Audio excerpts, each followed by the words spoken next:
Mark, we do have a few questions that after you pound the gavel for official adjournment, we can maybe stand around a little bit and talk about a few questions that are on the questions log right now.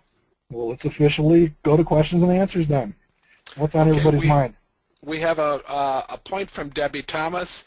Debbie wants to know, and I think she's referring to ResMed, is it a small, medium, or large company, and do we worry about buyouts if we really like the product line? Debbie, I'll answer. ResMed is a medium-sized company right now, and I never worry about buyouts. They usually result in a real nice plus as far as the stock price appreciation. And if somebody else wants to buy my company and give me a nice premium of 30 or 40%, I'll take it, and I'll take that money and I'll turn around and look for another small or medium-sized company to invest in. So buyouts don't worry me at all. They're usually a good thing from my point of view. Anybody else want to weigh in on that question? Well, I think we just saw that. You discovered the company Somanetics, but it's a fairly local company here out of Troy, Michigan a couple of years ago. And they were taken out, and I believe the stock price went up like 80% in a matter of a couple months. So they're the company that you heard Ken talk about before that has the non-invasive oxygen level sensors for blood analysis, and mostly used with infants, but has a whole lot of wonderful applications. And again, that company was acquired. I can't tell you who it was. Ken, you may know. It's not coming to me, Mark. You just cashed the check, right? Yeah, exactly. Another company like that was Healthcare, Health Grades, and the company did grading of hospitals and nursing homes and doctors' performances. They were purchased at about a 40% premium. So when you make 40% in a couple of weeks, you just take the money and smile and move on and invest in something else. And I might expand a little bit on that, with Debbie's question. One of the things that we do kind of as, I don't know if it's fun or it's almost a cringe moment. A lot of times we'll take a look at the price that companies pay, in acquisitions, and we'll run them through our analysis, and we'll find that the projected annual return could be -5 or 0 or low single digits. So that tells you what we think of having our companies bought. You buy a company at a projected return of 14 or 16 or whatever, and some other company decides to take it off your hands at a par of -5. The only way you can do that is with a substantial increase in price, and we like that.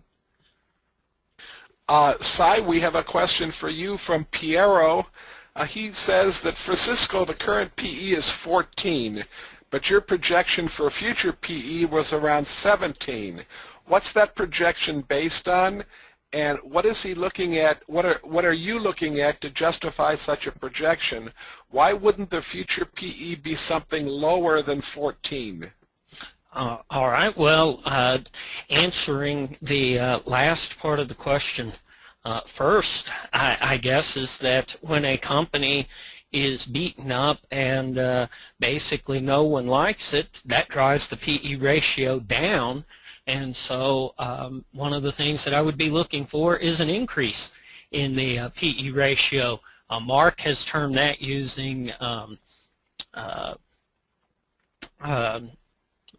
Nicholson's triple play analysis of looking for a company that can improve margins, growth, and PE ratios. So that's why I wasn't looking for a lower PE ratio. In fact, 14 is among the lowest that Cisco has been selling for. I see Mark is switching over to the the Value Line report on Cisco. Interestingly enough, Value Line is projecting a average PE over the next 3 to 5 years, if he can get the screen back, of 20, which is above my 17. I believe Manifest is using an 18 PE right now. Mark, would you just kind of point out with your pointer the years 2005 through the current, the PE line there on the Value Line? If you take a look at, I'm not a real big advocate of PEG ratios and looking at that relationship in general, but it is useful sometimes in looking at it for an individual company, what their PE compared to growth rate has been. And interestingly enough, when I was doing my analysis, I did notice that my projected earnings growth of around 9%, if I remember right, over the next 5 years was roughly in line with what Cisco had done over the last 5 to 6 years. So in other words, I think that it would be relevant to look at the PE ratios that Cisco had sold at over the last 5 to 6 years at a growth rate or an earnings increase rate, I like to term it rather than growth, of about the same as we're looking at going forward. And as you could see from the value line, in the 20s would not be unreasonable. I decided to settle on an average of 17, and specifically how I got that, again, I was looking at the last 5 to 6 years and basically took the median high PE, which works out to about a 22 or 23, and I went ahead and looked at the lowest, which it's sold as low as 13 back in 2009, currently selling around 14, and took the average of those two and came up with 17. So that's where the 17 comes from. And as you can see, I'm somewhat on the conservative side compared to Value Line and even Manifest. Thanks, Si. Mark, Michael Last would like to know, is the equity analysis guide that you use the same as the toolkit preferred procedure? And if they're not the same, how basically do they differ? It's the same concept. It's absolutely the same concept. It differs in that it's simplified. We just have basically boiled down the income statement analysis into a very simplified situation. One of our reasons for doing that is you just don't have that many situations where preferred stock, for example, messes up the situation. So, why complicate your preferred procedure analysis with a whole bunch of line items that really don't have that much impact? And again, I'm speaking very general over the list of, thinking about stocks in general. So it literally is a preferred procedure implementation. It's our interpretation of it, and we think it's the only way. We don't think it should be an option. We don't think it should be an advanced thing. We think it should be the way that people learn to do fundamental stock analysis. Mark, shouldn't we go on, Mark? Shouldn't we make the point also, Mark, that the preferred procedure ends up with an earnings per share number, which you can then use to project earnings growth, and the sheet that we're using, or that Manifest is using, actually takes it all the way down to a potential annualized return. They stop at different points.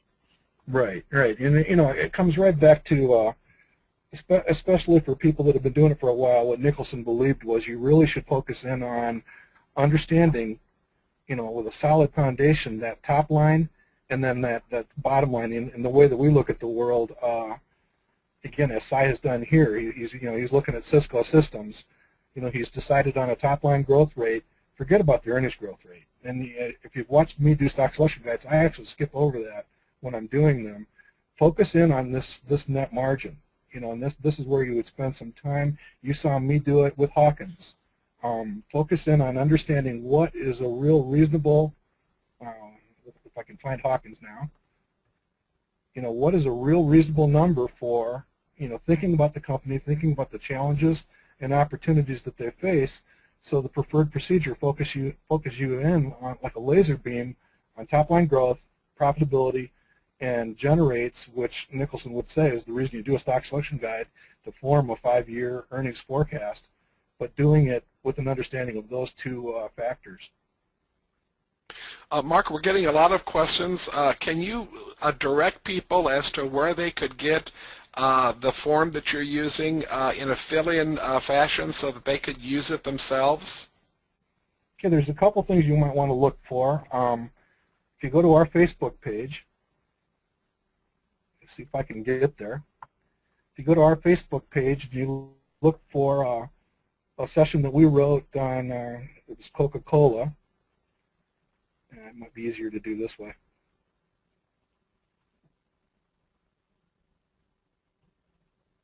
And the short answer to your question is send me a note and I'll send you the spreadsheet. That's one answer.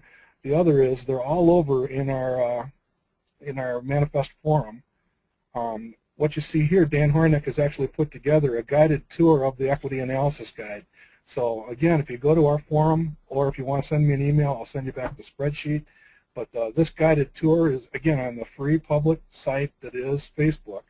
And this will actually take you through using a YouTube session. I think it's about a half hour long, where Marty Eckerly and I actually walk through taking a sheet and doing an analysis on Coca-Cola. So again, the answer is, look for it in our forums, or send me a note, and we'll be glad to direct you to it. And folks, if you don't have Mark's email address, that's mark@manifestinvesting.com.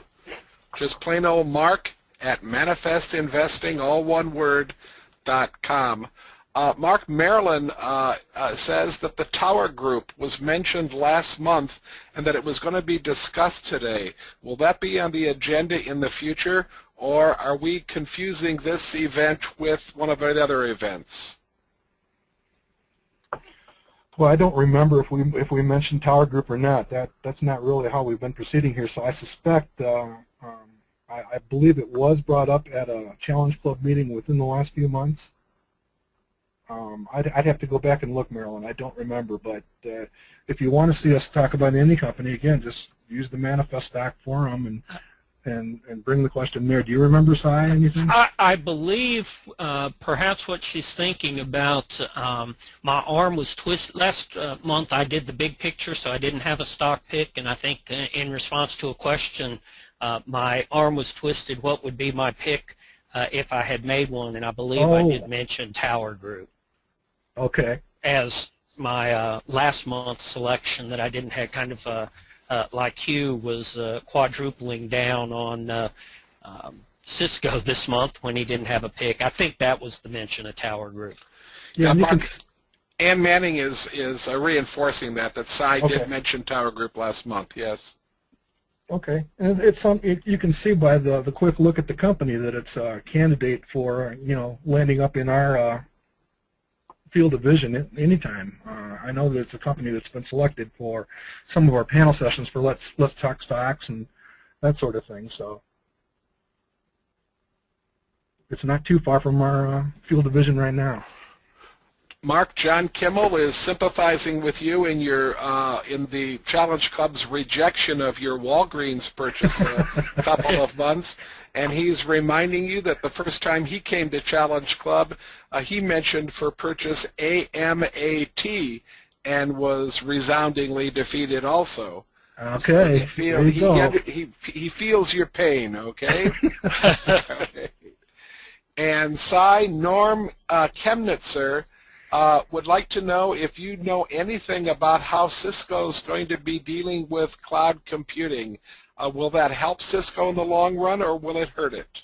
That's I mentioned the word transition, which is kind of CSCO's buzzword right now for where the company is and where they contend the industry is, and that's one of the transitions that they see going forward, is converting from the enterprise center model and the internal networks to the LANs, so to speak, the local area networks, into the wide area network or the cloud, keeping computing power and storage and everything out on the internet and on major servers and so forth. And the way CSCO immediately, as best I can understand it, unfortunately their analyst conference calls are recorded only in audio and they don't have the slides, so sometimes it's a little hard to follow. But as I best understand from their writings and from the conference calls, they're tending to seek to address that right now with some strategic alliances. They entered into one, I believe, in 2010 with ENC to work on centralizing storage on the cloud. But of course, the thing to remember is CSCO's core business has been the devices that essentially enable the internet. And of course the cloud is simply taking things that were on my desktop computer and placing them out on the internet. So CSCO's right in the middle of that. Yeah, and I'm not sure I understand what all the hubbub is about. We've been a cloud computing company for 6 years now. Exactly. Really, and then you mentioned it, Si. I really think that the data storage area really ought to be an area of opportunity. I haven't found it yet, but it's going to be out there. Well, Mark, that leads right into a question from Geraldine Prieskorn, one of the Mid-Michigan directors, and she would like to know, do you have any other interesting plays on this cloud computing idea? Any other companies that have risen to the top of your studies? Well, let's go ahead and take a look at data storage just to see. I mean, the things I witnessed years ago from EMC were just phenomenal, and I don't think their best days are behind them. It's the computer storage industry we're going to be taking a look at here. I'm going to rank them by quality just to see what we get. And some of those have probably been bid up a little bit by this whole fad of cloud computing. But there's got to be opportunities in there longer term, and I certainly would do some thinking and shopping, in this area. Certainly watching for dips down to buy. I almost bought some EMC down in single digits a couple years ago, and one of those coulda, shoulda, wouldas. For that very same thought, But again, this goes right back to Hugh's big picture. I'm sitting there looking at EMC down at $8 a share, whatever the world it was. Thinking back to, I remember when it was in triple digits, 10 years ago or more, and that's what got in the way, and that's just wrong. We shouldn't let those type of things get in the way. I'll pull up EMC on Value Line just so people get an idea. I talked myself out of that one, and Hugh and I have had that discussion many times about how sometimes we overthink it. Yeah. Here's $104 back here for EMC. It's now at 23. I was seriously looking at it down here, and I should have been able to pull that trigger.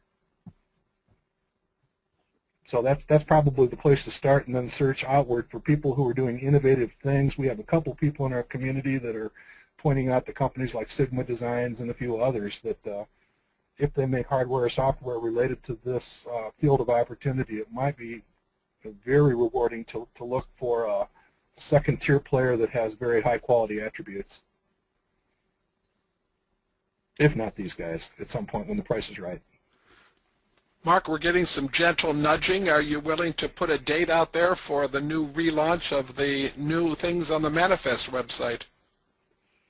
Yeah, well, it's a fairly common nudge. We're very, very close. Kurt has been kind of consumed by some family business here lately, but we're basically ready. We had a meeting last week. We'll be releasing basically a pre-beta sometime soon. I can't tell you what that is, but it's within the next. It's now down to weeks, not months. So we'll be out with that, and I think you'll enjoy some of the stuff that Kurt has built with respect to dashboard management and a few other things. So all you folks, put your champagne in the refrigerator. Get it cold. We're coming close now. I've seen it. It exists. It's not vaporware. Mark, we've cleared the question box. I don't see any hands up in the air, and it looks like, unless you just wanted to discuss something, that we're at an end for today. Okay. Well, if we made the audience happy, we'll let them proceed with their weekend. I want to thank all of you guys for your role, and I also want to give a shout out to Badger Dan Horonek. Hopefully he's okay over there in Wisconsin, and he's not hasn't left the state or anything.